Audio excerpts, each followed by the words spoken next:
Okay, so I think you can see today's my next topic is Cisterna magna, which is also called as cerebellomedullary cistern. Cerebellomedullary cistern, and it is the largest cistern. What is cistern? Cistern is a space where, cistern is a space where pooling, a large space is there, so pooling of CSF occurs. Okay, CSF is cerebrospinal fluid which is formed from the ventricular system that maintains that that is actually the one which maintains, it is like a circulation in brain. Okay, CSF fluid. Okay, and it is very much important. It provides nutrition to the brain cells and all. Okay, CSF gets pooled there. Okay, so that is that part is called cistern, where enlarging occurs and they get pooled. So the largest one of the cisterns is Cisterna magna, which is cerebellomedullary cistern,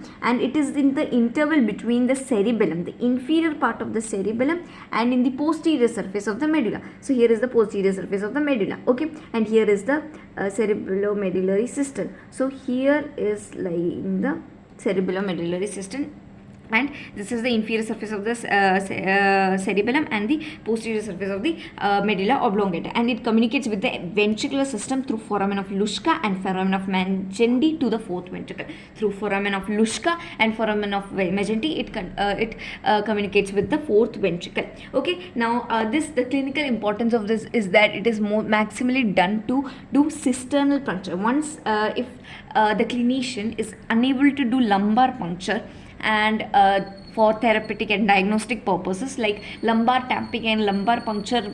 Why do we do lumbar puncture, lumbar tapping? If there is any carcinoma in brain, tumors are there, so we can we can do lumbar tapping and see the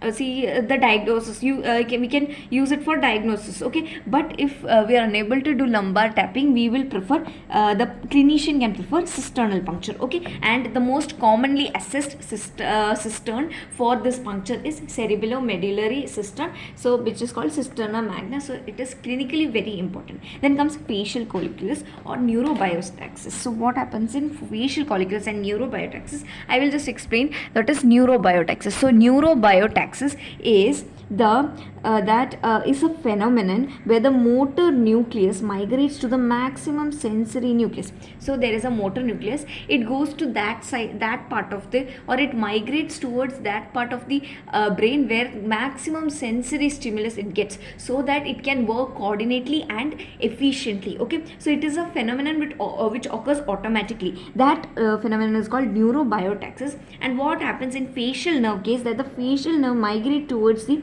spinal nucleus or lemniscus, where maximum sensory stimulus is seen, and this, due to this, there is a curved path of the nucleus, facial nucleus is formed, which forms an elevation. Okay, that is called facial colliculus. So neurobiotaxis is the phenomenon due to which facial colliculus occurs. Okay, thank you. In my next lecture I'll do something else. Okay, thank you.